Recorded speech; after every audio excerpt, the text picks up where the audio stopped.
무영교회에서 유영교회로 오늘의 묵상입니다. 말씀은 우리 발의 등불이며 기도는 우리의 영적 호흡입니다. 오늘도 말씀과 기도로 하루를 시작하고 마무리하는 그리스도인이 됩시다. 오늘은 창세기 27장 1절에서 4절 말씀을 묵상하겠습니다. 성경 말씀을 보겠습니다.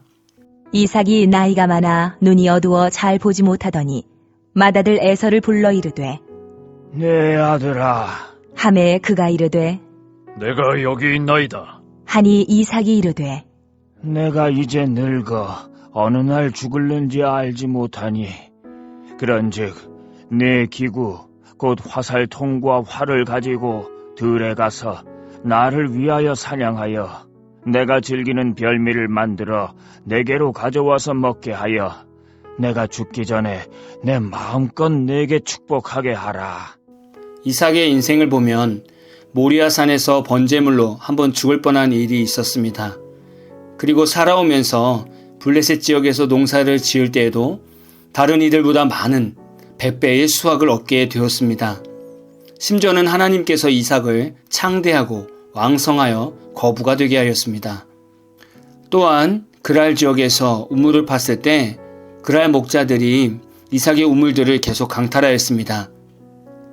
그의 성품이 얼마나 좋은지 이삭은 충분히 그랄 목자들과 싸울 수 있었는데도 같이 싸우지 않고 양보하며 화평을 먼저 찾는 인물이었습니다. 참 얼마나 아름다운 신앙이며 얼마나 아름다운 인생입니까? 아름다운 신앙의 여정을 끝낸 이삭은 이제 나이가 많아 눈이 어두워 잘 보지 못하게 되었습니다. 오늘 말씀에서는 이삭이 가문의 후계자를 세우는 중요한 말씀입니다. 한 가문에 언약의 계승자를 세우는 것은 너무나 중요한 시간이죠. 무엇보다 하나님의 뜻이 무엇인지 확인하는 것이 중요합니다. 그런데 이삭과 리브가는 이미 쌍둥이 에서와 야곱을 낳았을 때 하나님의 뜻을 알고 있었습니다. 그러나 이들의 마음은 서로 나눠지게 되었습니다. 창세기 25장 22절에서 23절 말씀을 보면 그 아들들이 그의 태 속에서 서로 싸우는지라 그가 이르되 이럴 경우에는 내가 어찌할꼬 하고 가서 여호와께 묻자온대 여호와께서 그에게 이르시되 두 국민이 내 태중에 있구나 두 민족이 내 복중에서부터 나누이리라 이 족속이 저 족속보다 강하겠고 큰 자가 어린 자를 섬기리라 하셨더라. 리브가는 태 속에서 서로 싸우는 아이들 때문에 하나님께 물었습니다. 그랬더니 하나님께서는 에서가 야곱을 섬기게 될 것이라고 이미 언약의 계승자를 말씀하셨습니다. 그러나 아이가 태어나고 나서 이삭과 리브가는 서로 다르게 자녀를 사랑하게 되었습니다.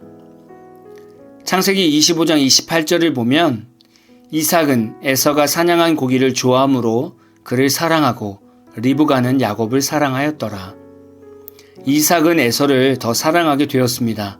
다시 말하면 자신이 좋아하는 음식을 해주는 에서가 더 좋은 것이었습니다. 이삭은 나이가 들면서 하나님의 뜻보다는 자신의 주관이 더 중요한 사람으로 퇴보가 되었습니다. 그래서 오늘 이삭의 모습을 보면서 우리도 다시금 신앙의 삶을 돌아봐야 됩니다. 나이가 들수록 더 하나님의 성품과 예수로 살아가는 삶이 정상이지만 때로는 연륜이 있고 세상을 다 살아본 경험이 있다 보니 하나님의 생각보다 내 생각이 앞서는 경우를 보게 됩니다.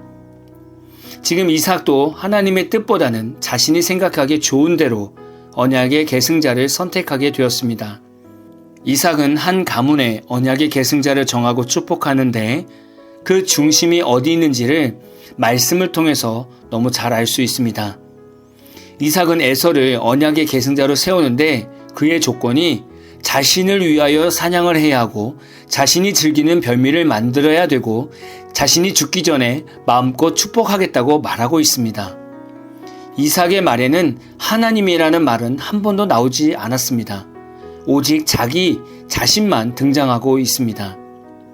이삭은 신앙의 퇴보로 인해서 자신의 판단이 흐려졌다는 것 자체도 모르고 있었습니다. 축복한다라는 말 안에는 반드시 하나님이 있어야 합니다.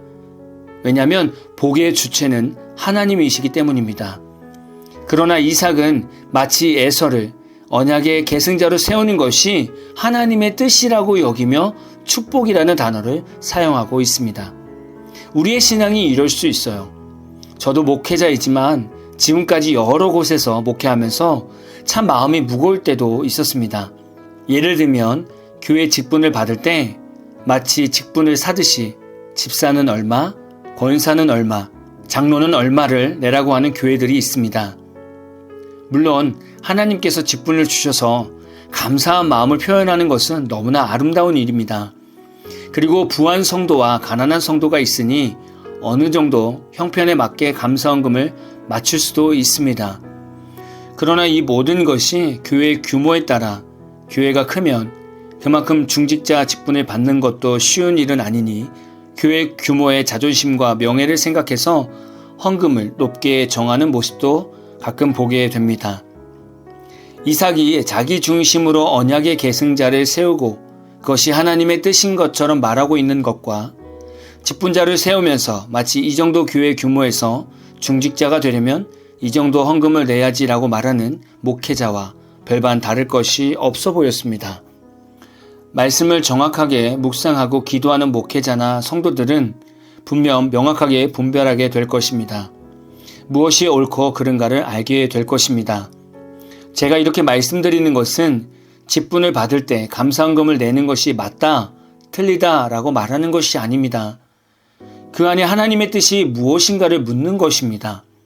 목회자는 권사 장로 직분을 세울 때 하나님께서 몇백만 원, 몇천만 원의 헌금을 내면서 직분을 받으라고 말씀하신 음성과 감동을 받았는가를 점검해야 합니다.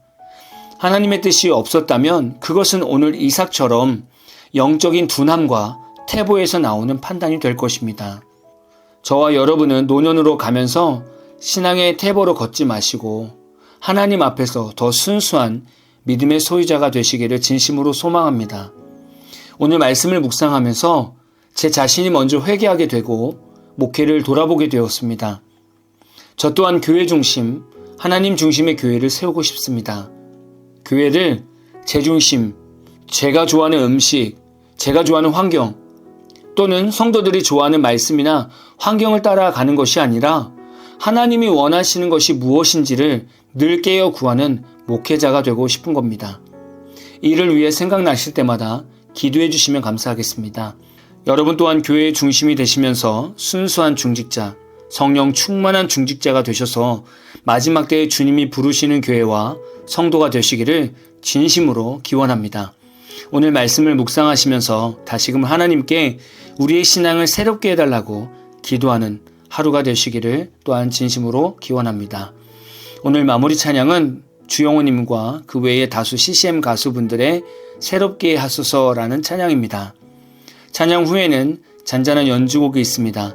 말씀을 생각하면서 기도하는 시간을 가져보십시오.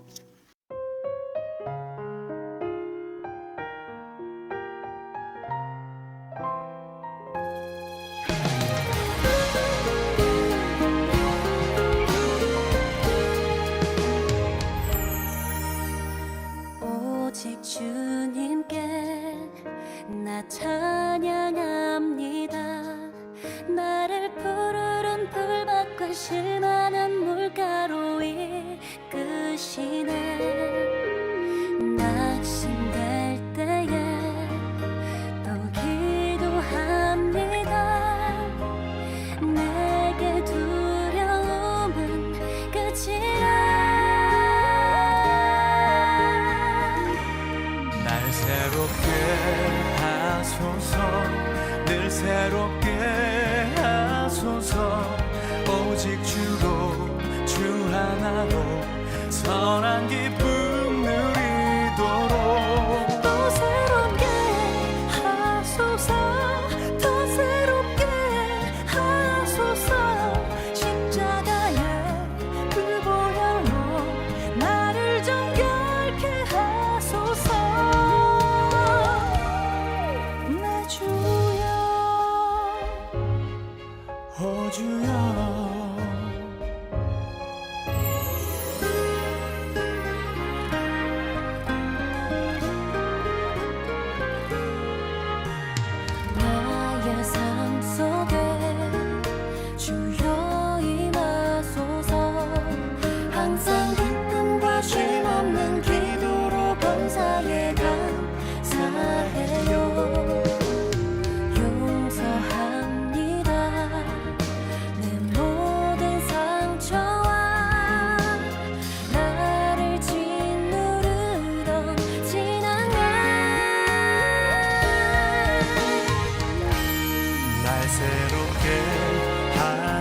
하소서 늘 새롭게 하소서 오직 주로 주 하나로 선한 기쁨 누리도록 또 새롭게 하소서 더 새롭게 하소서 십자가의 그 보혈로 나를 정결케 하소서 성령이여 내게 임하사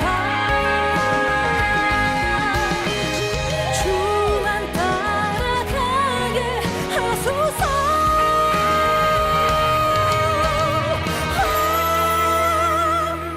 감사하게 하소서 사랑하게 하소서 주님 주신 내 모든 것 오직 주의 것이오니 더 새롭게 하소서 더 새롭게 하소서 십자가의 그 보혈로 나를 정결케 하소서 내 주여